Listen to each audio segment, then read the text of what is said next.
La première partie du catéchisme contient les vérités que nous devons croire. Là encore, notre Seigneur et l'Église sont pédagogues. Des vérités à croire, il y en a des quantités.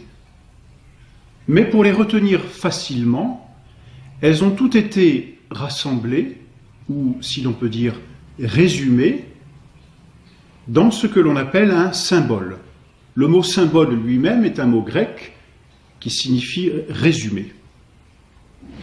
Ainsi, l'ensemble des vérités que nous devons croire sont contenues dans un symbole que l'on nomme du premier mot de ce symbole credo.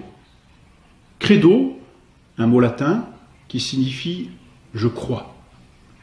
Je crois. Qu'est-ce que cela veut dire je crois? Je crois, cela veut dire que mon intelligence adhère à une vérité, non pas parce que cette vérité est pour moi évidente, non pas que je connaisse cette vérité par ma propre intelligence parce que je serai capable de la démontrer. Là, c'est de la science, mais ça n'est pas de la foi. Je sais, mais je ne crois pas. Je crois, c'est-à-dire mon intelligence adhère à une vérité par ou sur le témoignage de quelqu'un qui me dit cette vérité. Croire, finalement, c'est faire confiance au témoignage d'une tierce personne qui me dit la vérité et m'oblige ainsi à m'en rapporter totalement à elle pour assumer cette vérité et la connaître. Ainsi, dans la vie courante, un petit enfant croit sa maman ou son papa. Il ne peut pas tout savoir par lui-même. Il n'en a pas les capacités, il n'en a pas encore l'intelligence, il s'en remet au témoignage de ses parents. Sa maman lui dit « c'est comme ceci, c'est comme cela », et l'enfant la croit. Parce qu'elle l'a dit. Mais aussi, pourquoi la croit-il? Parce qu'il sait que sa maman ne peut pas la tromper. Elle l'aime. Donc elle lui dira la vérité, elle lui dira ce qui est bien et ce qui est vrai pour lui. L'enfant croit sa maman. Certes, en grandissant, son intelligence se développant, il pourra savoir par lui-même et ainsi évacuer le témoignage de sa maman, parce que son intelligence grandit. Dans la vérité catholique, pour le credo, ce témoignage nous vient de Dieu lui-même. Dieu s'est révélé. Dieu se dit. Dieu dit sa vie intime et il l'a dit aux hommes.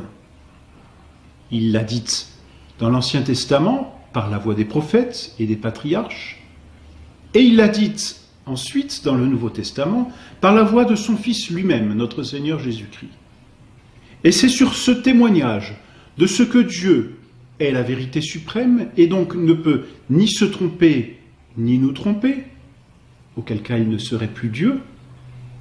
C'est donc sur ces témoignages que Dieu est vérité suprême que nous croyons tout ce que Dieu dit. Nous avons donc la foi. Je crois parce que Dieu me l'a dit. Et en même temps que Dieu me le dit, il me donne un secours qui me permet d'adhérer à la vérité qu'il m'enseigne. J'ai la foi. Voilà donc ce qu'est la foi. Voilà donc ce que veut dire croire. Adhérer à une vérité par mon intelligence mue elle-même par la volonté, sur le témoignage de ce que Dieu a dit et qu'il ne peut ni se tromper, ni nous tromper. Ainsi, le credo contient toutes les vérités, ou plutôt le résumé des vérités que nous devons croire. Que nous devons croire, c'est-à-dire auxquelles nous devons adhérer parce que Dieu les a révélées et qu'il ne peut ni se tromper, ni nous tromper. Ces vérités donc se trouvent dans le credo, c'est-à-dire dans ce que l'on appelle un symbole, autrement dit un résumé.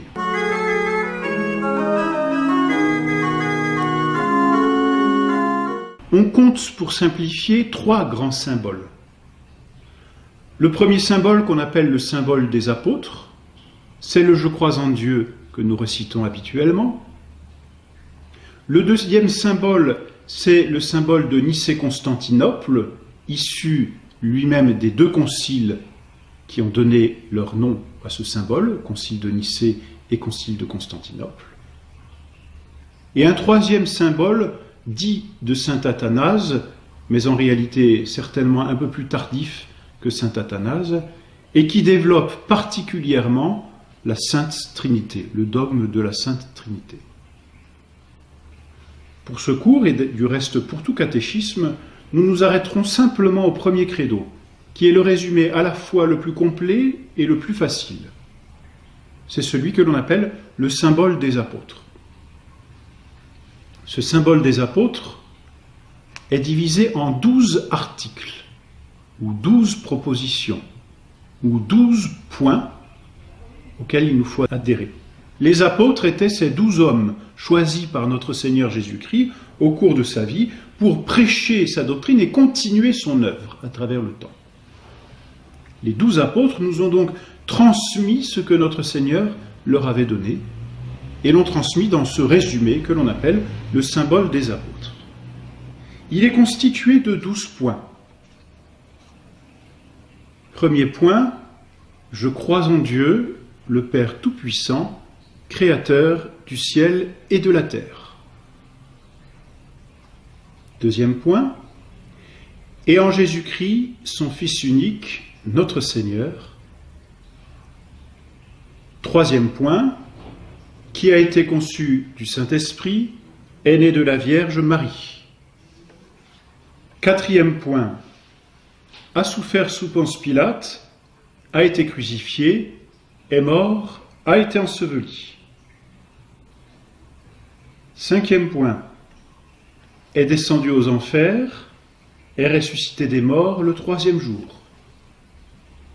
Sixième point, est monté aux cieux, est assis à la droite de Dieu, le Père Tout-Puissant. Septième point, d'où il viendra juger les vivants et les morts. Huitième point, je crois au Saint-Esprit. Neuvième point, à la Sainte Église catholique, à la communion des saints. Dixième point, à la rémission des péchés. Onzième point, à la résurrection de la chair. Douzième point, à la vie éternelle, ainsi soit-il. Le catholique, qui connaît ce credo, ou ce symbole des apôtres, connaît l'ensemble des vérités qu'il doit croire. Aussi, c'est ce credo que nous développerons point après point, en essayant d'exprimer, si l'on peut dire, toute la vérité, toutes les vérités contenues dans chacun de ces points.